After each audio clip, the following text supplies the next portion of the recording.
सबसे बड़ा इस वक्त जो चर्चा है 1946 में जम्मू कश्मीर स्टेट का एक 370 का बीज जो था हमारा बिखारने का, ये अंग्रेजों की साजिश 1884 से ही चल रही। वो कश्मीर जो लाइब्रेरी, इकबाल लाइब्रेरी है कश्मीर यूनिवर्सिटी की, वहां कूड़े से मिली, जहां की वो बोर्ड भी गायब किया, नहीं तो वो गवर्नमेंट की प्रेस से। महाराजा हरि सिंह ग्रो अप हुए वेस्टर्न कल्चर में, अंग्रेजों ने उनको पाला। बिल्कुल। और अंग्रेजों को ये उम्मीद थी कि हमारे कल्चर में ये पैदा हुए हैं, ग्रो अप हुए हैं, ये लोगों को क्या जानेंगे, ये जो हम बोलते हैं हमारे कल्चर के मुताबिक यहाँ हुकूमत कर। मतलब एक धारणा यही बनाएगी कि इंडिया से कोई, भारत से कोई आके यहाँ नहीं लेगा। और जबकि उन्होंने, इनका मकसद ये था कि जो भारत के लिए ही इसको प्रोटेक्ट किया जाए, इंडियंस के लिए प्रोटेक्ट किया जाए। पढ़े लिखे थे वो, कानून के हाथ दो पेच भी जानते थे। उन्होंने श्रीनगर गए तो देखा रेजिडेंसी में डबल जैक का झंडा चढ़ा हुआ है।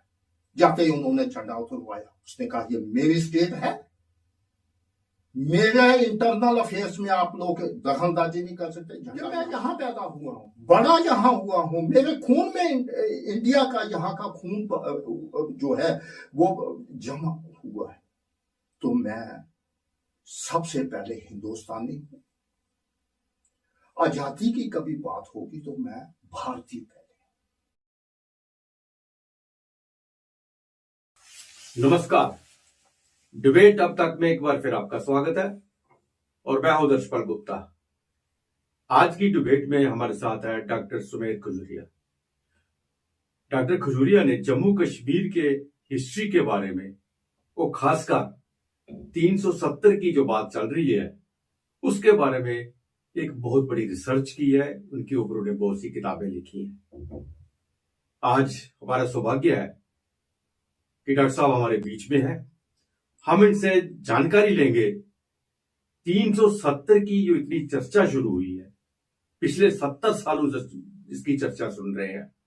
कभी इसको तोड़ना चाहिए, अगर टूटी है तो क्यों टूटी है, इसको जोड़ना चाहिए, डोगरा इतिहास के साथ इसका क्या ताल्लुक था, क्यों जरूरत पड़ी इसकी, और आज क्यों जरूरत पड़ी इसे खत्म करने की, और फिर क्यों एक मांग आ रही है कि इसे फिर से बहाल किया जाए, स्टेटहुड, हमारी यूनियन टेरिटरी, इन सब के बारे में इनसे हम जानकारी लेंगे। खुर साहब, आपका बहुत स्वागत है। धन्यवाद। आपने बहुत रिसर्च की है इसके ऊपर, और हमें हमेशा ये दुख रहा है कि हमारे जम्मू कश्मीर के इतिहास को ठीक तरह से दर्शाया नहीं गया, दिखाया नहीं गया, लिखा नहीं गया। अगर पढ़ाया भी गया हमें, वो इतिहास पढ़ाया गया, उन ऑथर्स का इतिहास पढ़ाया गया जिन्होंने जम्मू कश्मीर के वो देखा ही नहीं, कभी उनके बारे में जानते नहीं, विदेश में बैठ के हमारा इतिहास लिखते रहे और हम उनको उन्हें ही पढ़ते रहे। अब जब सबसे बड़ा इस वक्त जो चर्चा है वो है 370 को लेके। पिछले 70 साल से आप यही सुनते आए थे, 370 जम्मू कश्मीर से हटा देनी चाहिए। 370 हटा दी गई, अब किस तरह हटाई गई वो सब जानकारी आपसे लेंगे। अब फिर से वापस लेने का भी तबका मांग कर रहा है कि 370 को क्यों तोड़ा जाए। मैं थोड़ा सा आपसे जानना चाहूंगा कि 370 की हमें जरूरत क्यों पड़ी, किस वक्त ये 370 लागू हुई, क्या इतिहास है डोगरों का इसमें? गुप्ता साहब, अगर हम अपने डोगरा इतिहास पर जाए, हमारी जम्मू कश्मीर रियासत वैसे तो इसका इतिहास जो है ये जमवाल खानदान जिसे हम बोलते हैं रूलर्स, इनका अयोध्या के साथ संबंध रहा है। और मुख्तर तौर पर 1846 में इस जम्मू कश्मीर स्टेट का एकीकरण हुआ। जिसमें जम्मू की छोटी छोटी रियासतों को इकट्ठा किया गया। इसका क्षेत्रफल बढ़ाते बढ़ाते किश्तवाड़ से गुजरते हुए हमारे पास लद्दाख, गिलगित, ये बाकी तिब्बत के किस एरिया, हमारी हदूद जो थी ये मानसरोवर तक पहुंची। और 1846 की ट्रीटी के मुताबिक हमारे पास कश्मीर भी आया और पूरी स्टेट जो थी इकट्ठी हुई। और ये जो एकीकरण जम्मू कश्मीर का था 15 अगस्त 1947 तक चला। मैं इसलिए कह रहा हूं कि हमें जो इतिहास पढ़ाया गया कि कश्मीर ही जहां की लीडरशिप करता रहा, वो चीज को मैं क्लैरिफाई करने के लिए ये जो है इसको साथ जोड़ रहा हूं। इसमें आप देखें 370 का बीज जो था हमारा बिखारने का, ये अंग्रेजों की साजिश 1884 से ही चल रही थी।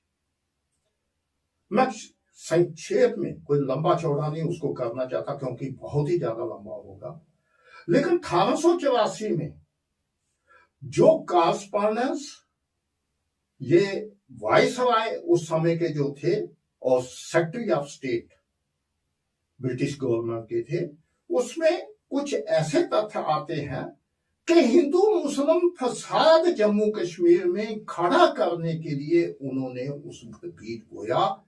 और उनका यह था कि मुस्लिम मेजॉरिटी स्टेट को कैसे हिंदू राज कर रहा। और इसका कारण क्या था?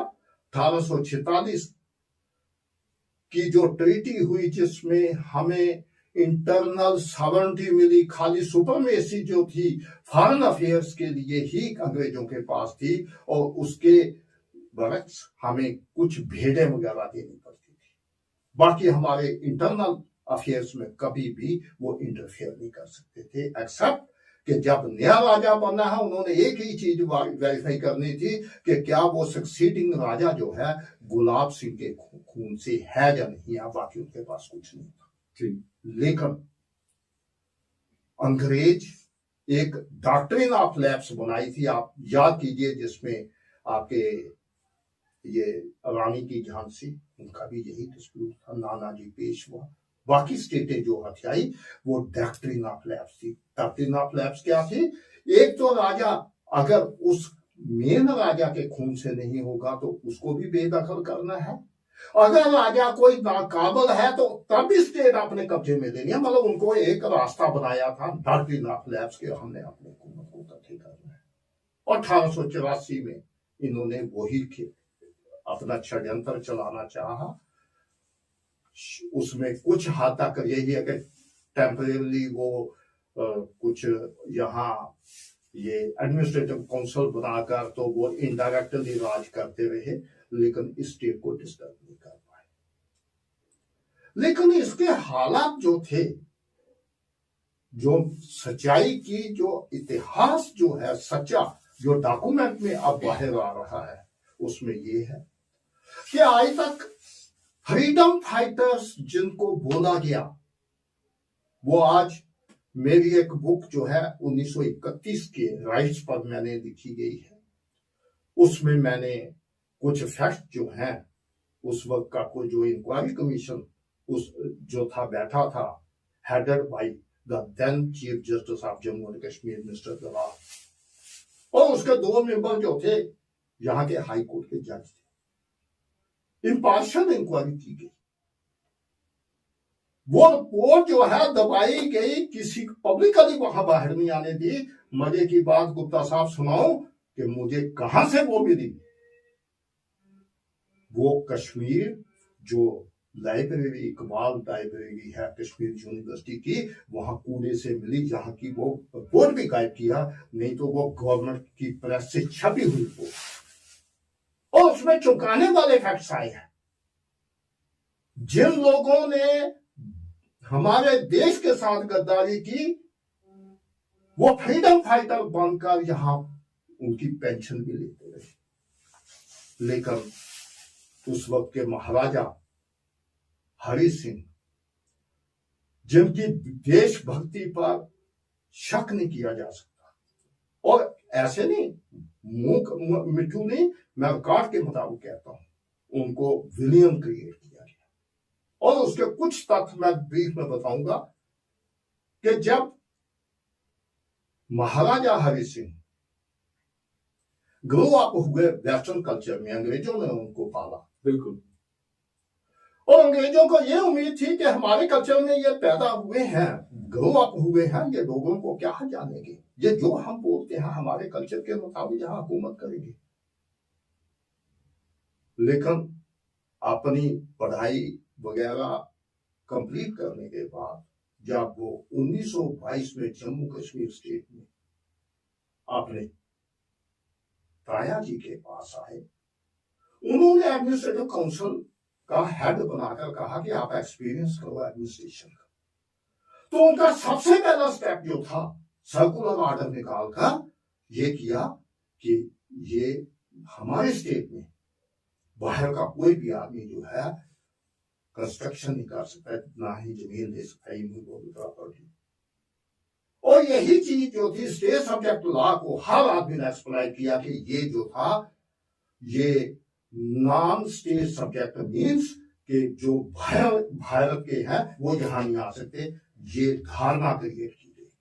मतलब एक धारणा यही बनाएगी कि इंडिया से कोई, बाहर से कोई आके यहाँ नहीं लेगा, और जबकि उन्होंने, इनका मकसद ये था कि जो भारत के लिए ही इसको प्रोटेक्ट किया जाए, इंडियंस के लिए प्रोटेक्ट किया जाए, इंडियन को प्रोटेक्ट करना, मतलब बेसिकली उनका ये था। और ये कैसे मैं बोल रहा हूं, ये मुंह से नहीं बोलने वाली बात है, ये मैं डॉक्यूमेंट आपको मैं रेफर करता हूं। हुआ क्या कि उसके बाद 1927 में जब महाराजा बने, आज मैं एक और फैक्ट आपको बताता हूं उनकी देशभक्ति की। महाराजा बने, उन्होंने हालात देखे थे कि मेरे ताया के साथ ही इन्होंने क्या किया है, किस तरीके से उनकी पावर सीज की गई। सबसे पहले वो कश्मीर में गए। एक तो था कि महाराजा हरि सिंह डॉक्टर सिंह थे, LLD थे, पढ़े लिखे थे, वो कानून के हाथ पांव पेच भी जानते थे। उन्होंने श्रीनगर गए तो देखा रेजिडेंसी में डबल जैक का झंडा चढ़ा हुआ है। जाते ही उन्होंने झंडा उतरवाया, उसने कहा ये मेरी स्टेट है, मेरे इंटरनल अफेयर्स में आप लोग दखलंदाजी नहीं कर सकते, झंडा यहां से उतार दीजिए। बाद में नेगोशिएशन हुई तो उन्होंने कहा अगर आपको चढ़ाना ही है छत पर छोटा सा झंडा चढ़ा लो, मैं कहूंगा इसको चढ़ने। सेकंड स्टेप उन्होंने लिया कि रेजिडेंसी जब सेकेंड मूव हुआ अक्टूबर में, ये मैं अप्रैल की बात कह रहा हूं जी, राइफल के बाद वो अप्रैल में गए तो वहां की बात कह रहा हूं। उसके बाद वो अक्टूबर में जब आए तो आकर उन्होंने यहाँ रेजिडेंसी भी उन्होंने शिफ्ट कर दी। उन्होंने कहा मैं यहाँ खोल नहीं दूंगा। हमारा जो एग्रीमेंट था कि एक रेजिडेंसी के लिए आपने बोला था, हमने दे दी, वो मेरे ताया जी ने दिया, मैं उस पर स्टैंड। वो श्रीनगर आपने की थी, वो सिलेक्ट जगह वहां चलानी है, चलाइए, आपकी मर्जी है, बाकी मैं क्या मुंह में नहीं है। जो जम्मू की रेजिडेंसी है वो 1926 में महाराजा हरि सिंह के आर्डर पर बात हुई थी, जो आपकी रेजिडेंसी जहां भी थी, और मजबूरन अंग्रेजों को सियालकोट से ये ऑपरेट करनी पड़ी। ये कार्ड है, ये मतलब किसी ने आज तक दिखाया मेरे ख्याल कहीं बाहर बात ही नहीं उससे। ये दूसरी बात है। इस पर इतने दुखी हुए अंग्रेज कि ये क्या हो रहा है। और थर्ड जो था उनको शॉक कि महाराजा हरि सिंह ये इतने पढ़े थे, सोचे हुए थे, जितने प्रिंसेस थे इनकी अपनी ग्रीवेंसेस थी, तो उधर आजादी की मूवमेंट भी चल रही थी। इन सारे प्रिंसेस ने मिलकर अपना लीडर इनको नियुक्त किया, महाराजा हरि सिंह को, और ये यहां से 1930 में यहां से निकल गए। वहां इंग्लैंड के दिसंबर के थर्ड वीक में जो वहां राउंड टेबल कॉन्फ्रेंस हुई, तो बड़ा बोल्डली उनका बयान देखने वाला है। उसमें वर्ड जो है चुने हुए वर्ड है। उन्होंने कहा कि मैं यहां पैदा हुआ हूं, बड़ा यहां हुआ हूं, मेरे खून में इंडिया का यहां का खून जो है वो जमा हुआ है, तो मैं सबसे पहले हिंदुस्तानी हूं। आजादी की कभी बात होगी तो मैं भारतीय पहले। और ये लफ्ज किसी आम अंग्रेज के सामने नहीं बोले, उस वक्त जज के मुंह पर बोले, जिस पर अंग्रेज बड़े दुखी हुए थे। और उन्होंने उसी वक्त ये मान बनाया था कि ये हरि सिंह हमारे लिए खतरे की घंटी है, इसको किसी तरीके से भी निकालो। वही कारण है 1931 के राइट जो थे वो कश्मीर में हुए थे। और वो ऐसा समय ढूंढा जब महाराजा आउट ऑफ स्टेट थे, तो पीछे पूरी इसको चाल को चलाने के लिए एक तो उस समय जो जहां का रेजिडेंट थे अंग्रेज, विकीफील्ड एंग्लो इंडियन जो महाराजा के मिनिस्टर थे, उनको प्राइम मिनिस्टर एक्टिंग भी बनाया गया था, वो भी उस वक्त इसको चला रहे थे। ये दोनों ने मिलकर अहमदियों को, बाकी लोगों को, खास तौर पर शेख मोहम्मद अब्दुल्ला, वो जो जल्दी ताजा ताजा यहाँ अलीगढ़ से एमएससी करके आए थे, उनको भी उकसाया गया। एक पठान था, उसका नाम अब ये था, कादर था, शायद कादर, उन लोगों को भी उकसाया गया जिन लोगों ने मस्जिदों में जाकर मुसलमानों को भड़काया कि जहां के डोगरों को निकालो। कुछ कश्मीर का जो मूल जो था वो आप देखें, ये मैं 370 के साथ इसलिए जोड़ रहा हूं, कुछ कश्मीर वो जम्मू के डोगरों के लिए रखा गया। हमारे भारत में कुछ इंडिया रखा अंग्रेजों को बाहर निकालने के लिए, लेकिन कश्मीर के नेताओं ने कुछ कश्मीर जो था वो जम्मू के लोगों को निकालने के लिए जो था, वो पहले बुनियाद जो थी वो 1931 से पहले तब क्या हालात है जम्मू और कश्मीर हिंदू मुसलमानों के बीच में? यहाँ किसी किस्म की कोई ऐसी बात नहीं थी। और बड़ी मजे की बात एक और मैं चीज देखूं, इतना कुछ होने के बावजूद महाराजा को जब बाहर जहां से निकाला गया, उसको वापस क्यों नहीं आने देते थे? क्योंकि Sheikh Mohammad Abdullah was never a popular leader. इसके उसका भी मैं बताता हूं कि उसका क्या रहा है। उसको बुद्धिस्ट एसोसिएशन ने रिजेक्ट किया है। जब इसको प्राइम मिनिस्टर बनाया तो उनका एक रेजोल्यूशन, वो भी एक डॉक्यूमेंट है कि उन्होंने कहा कि हमारा लद्दाख या तो जम्मू के साथ जोड़ो, हम कश्मीर के साथ नहीं रहेंगे, या हमें यूनियन टेरिटरी जो आज। और जम्मू का जहां तक है वो खुद जानते हैं कि पंडित प्रेमनाथ डोगरा की जो एजुकेशन थी वो उसका क्या रंग लाया, वो उसका कहां तक जो था शेख मोहम्मद अब्दुल्ला की लीडरशिप के साथ। और ये एक यही नहीं, हमारे लोगों के साथ 370 के पीछे एक नहीं अनेकों जो है फ्लॉट जो हुए हैं। जो ये लोग बोलते हैं फ्लॉट विद डेमोक्रेसी, अगर उस पर जाए तो डेमोक्रेसी का फ्लॉट करने वाला कोई और नहीं था, वो यही लोग थे कश्मीर के नेता। उसके भी मैं इंस्टांस आगे मैं कुछ बताऊंगा। तो ये मैं ब्रीफ कह रहा हूं कि ये हालात थे। जहां तक 370 पर मैं आता हूं, बाकी बात जो है छोटी चीजों को छोड़िए, कि इसमें जहां रेलेवेंट होगा मैं रेफर करूंगा। इसमें सबसे बड़ी बात यह है कि 370 का प्रपोजल किसने दिया।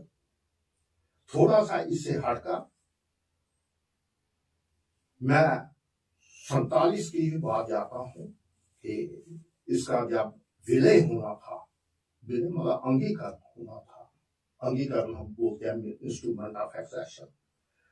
तो जब वो होना था तो महाराजा ने काफी कोशिश की कि ये गवर्नमेंट ऑफ इंडिया को किसी तरीके से ये करे, तो ये मतलब मैं इसके साथ बेले के लिए क्या। लेकिन उनकी एक कंडीशन थी, जो शेख मोहम्मद अब्दुल्ला ने प्रोजेक्ट की, वो कहता था कि एक्सेशन ऑफ स्टेट महाराजा का नाम माना जाए, वो हमारा माना जाए। स्टेट महाराजा की, नाम उनका है। नाम नहीं, वो कहता था पहले वो हमें पावर दे, फिर हम इंस्ट्रूमेंट करेंगे। पहला चीज, इसी कारण महाराजा की सारी अटेम्प्ट्स को फर्टाइल करने के लिए पंडित नेहरू ने हर रास्ता जो है चुना। और यहां तक ही नहीं, डिप्टी जब पंडित जस्टिस मेरचंद महाजन जहां के चीफ जस्टिस बने, इससे पहले काक थे। काक का क्या कंडक्ट था? मैं कुछ चीजों को ऐसे अदरवाइज नहीं लेना चाहता। काक भी जो थे प्राइम मिनिस्टर थे। हाँ, वो जम्मू कश्मीर थे। हाँ, प्राइम मिनिस्टर थे। लेकिन पपड़ किसके थे? Lord Mountbatten. उन्होंने भी अंग्रेजों के ही वहां कहीं शादी वगैरह भी की थी, उसी से लिंक बनाई थी। तो वो ही हाल जो है, मैं इंडायरेक्टली कहूंगा पंडित नेहरू का भी था। मुझे ज्यादा नहीं बोलना चाहिए, लेकिन इसमें हालात जो आगे डेवलपमेंट्स हुई, जब इंस्ट्रूमेंट ऑफ एक्सेशन, जब हाँ सबसे कबाली में हमला, इसका भी मैं ब्रीफ कर दूं।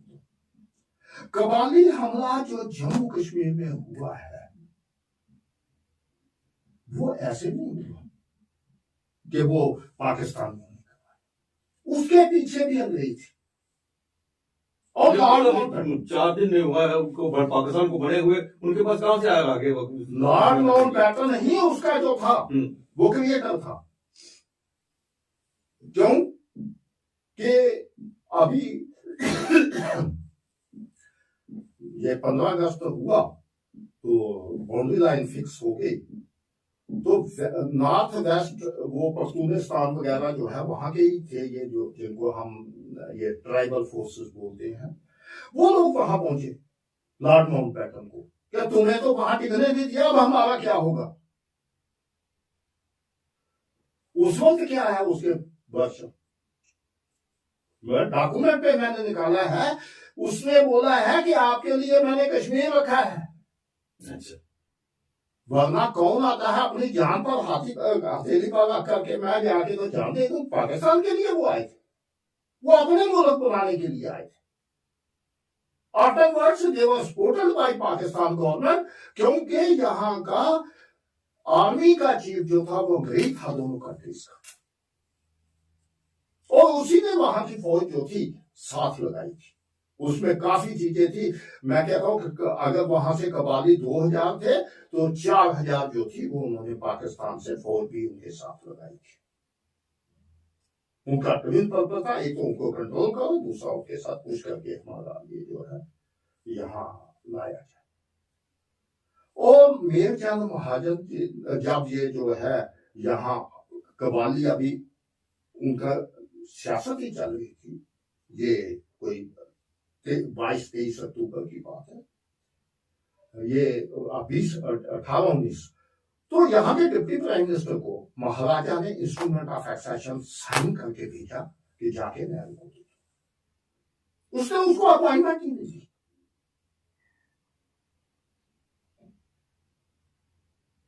और अल्टीमेटली गुरु गोपालकर जी जाकर वहां पहुंचे सरदार पटेल के पास। भाई कर क्या रहे हो? आपने क्या सोचा है? क्या जम्मू कश्मीर को आपने पाकिस्तान को देना है?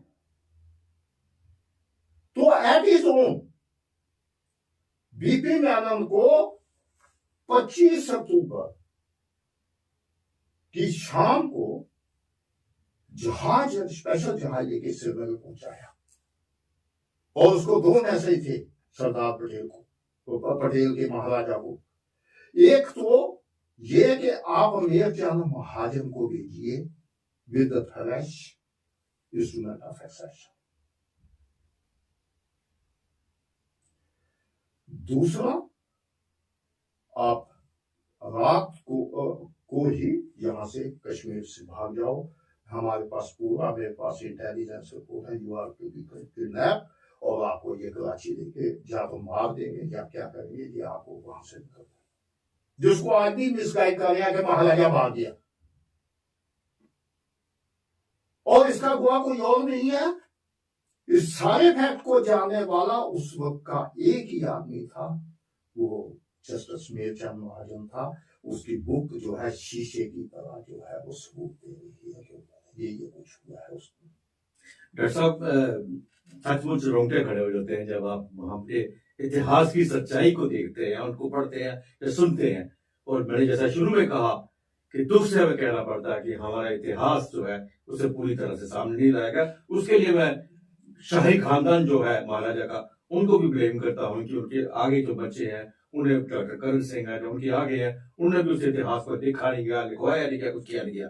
लेकिन मैं एक बात आपसे कहूंगा कि चूंकि 370 से बात उठी थी, वहां तक हम जाएंगे, लेकिन एक एपिसोड में ये सब कंप्लीट होने वाला नहीं है। मैं अब आपसे इजाजत चाहूंगा और मैं फिर आपको दूसरे एपिसोड में निमंत्रण देता हूं ताकि हम उसके ऊपर भी बात करें। दर्शकों, मैं इसको आज यहीं पे खत्म करता हूं, लेकिन इसका जो दूसरा एपिसोड है वो भी आपके सामने साथ ही आएगा, जिसपे हम विस्तार से बताएंगे 370 के बारे में। तब तक इजाजत दीजिए, नमस्कार।